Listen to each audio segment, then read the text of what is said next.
title of the study is the relationship between punctual attendance to class and level of student motivation using Spearman's correlation and a randomness test on watch wearing among students. This is my members. For study design, quantitative, descriptive research design. This is population and sample.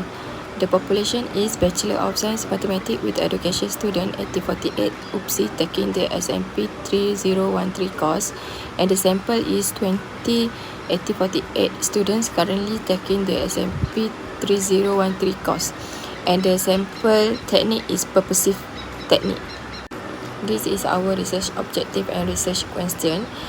Research objective is to identify the relationship between punctual class attendance and the level of student motivation using Spearman's correlation, and to determine whether the pattern of student wearing watch is random by using the run test.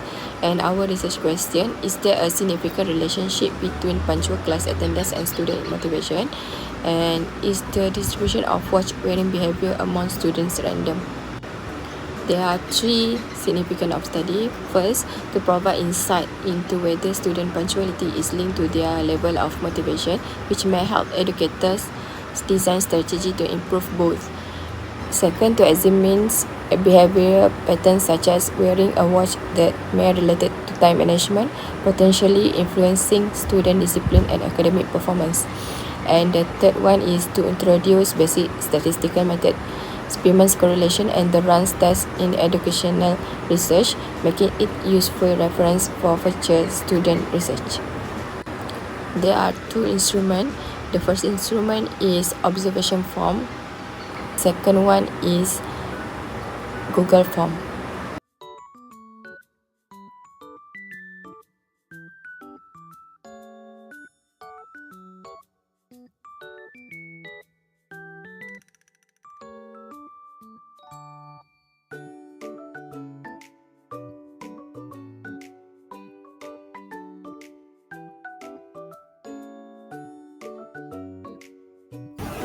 Assalamualaikum and a very good morning. I am Nur Hafiza Aimi, and today I will present the finding for Chapter 7, Test of Randomness, where we apply the run test, a non-parametric statistical method to examine patterns in student behavior. Okay, for the objective, the main objective of this test is to determine whether the behavior of wearing watches among students follow a random pattern. If we detect a non-random pattern, it could suggest that an external factor like peer influence or an internal behavior such as personal habits might influence watch wearing. On the other hand, if the pattern is random, then watch wearing is likely a personal choice with no observable behavioral trend. Okay, for the hypothesis, to conduct the run test, we first set our hypothesis. The null hypothesis denote as H note state that the pattern is random, where the pattern of student wearing or not wearing watches is random, and the alternative hypothesis H1 state that the pattern of student wearing or not wearing watches is not random. Our goal is to use the data to determine whether we should reject or do not reject the null hypothesis. Okay, next is for the observational data. We collected observational data on 20 students, noting whether each student was wearing a watch or not. Here is the sequence: YY, NY, NY, NN, YY, and YY, YY, YY, and YN. In this sequence, Y represent a student wearing a watch, N represent a student not wearing a watch. For the manual calculation of run test, in the run test, a run is a group of identical symbols like several Y's or N's that are preceded and followed by a different symbol. Based on our sequence, total number of students is N equal to 20, wearing watches N1 equal to 30, not wearing watches N2 is equal to 7, and number of runs we observe is R is equal to 12. We manually counted the number of runs in the sequence to get this value. Next is for the critical value and decision rule to determine if 12 runs is statistically random. We refer to the run test critical value table at a significance level of 0.05. For N1 is 13 and N2 is 7. The lower critical value is 5 and the upper critical value from the table is 15. So the decision rule is if the number of runs is less than or greater than 15, we reject the null hypothesis. If the number of runs is between 5 and 15, we do not reject the null hypothesis. Since our observed number of runs is r equal to 12 is within the acceptable range, we do not reject the null hypothesis. So what does this mean? The conclusion and interpretation is the run test show that the sequence of students wearing or not wearing watches is statistically random. This suggests there is no specific behavioral pattern influencing this action. It is likely an individual preference not influenced by peer pressure or group behavior. Therefore, a watch wearing cannot be used as a reliable indicator for traits like punctuality or motivation, at least not based on this sample alone. Thank you.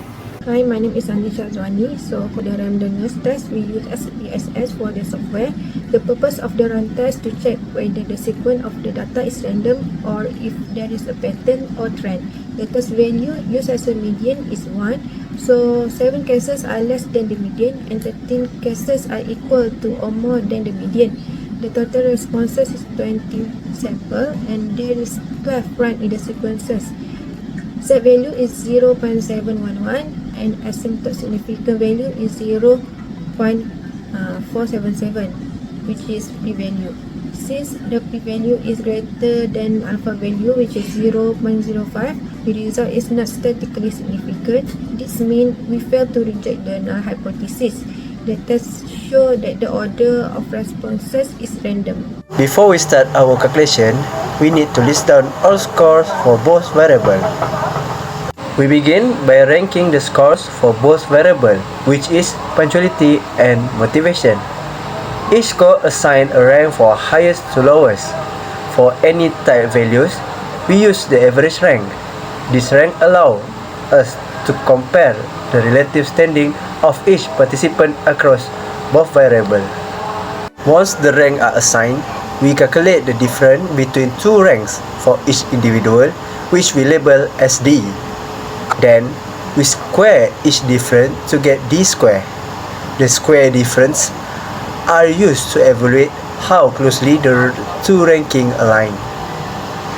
After calculating D square for all 20 subjects, we sum them up to get sum of D square. Now, we apply the Spearman rank correlation formula, which is 1 minus 6 sum of D square divided by n bracket n square minus 1, where n equals to 20 and sum of D square is the total of the square difference. The critical value is 0.05 and the test value is 0.440, which we can define from Spearman correlations table.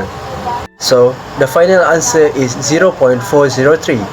This indicates a positive but weak correlation between punctuality and motivation for the subjects in the dataset. Result is not statistically significant at the 0.05 level. Therefore, there is no significant correlation between punctuality and motivation. Next, I will explain about the graph. For punctuality graph, most respondents 13 out of 20 showing very consistent punctuality. Only a few has slightly lower scores, which is 3 respondents score 19, 2 respondents score 18, 1 respondent scores 17, and 1 respondent score the lowest at 15. Overall, punctuality is very high. For motivation graph, motivation score range widely from low 30 up to 40. They show the respondents are less consistent in their motivation level compared to punctuality. Many scores still hover near maximum 40, but unlikely punctuality, there is more spread among the responses.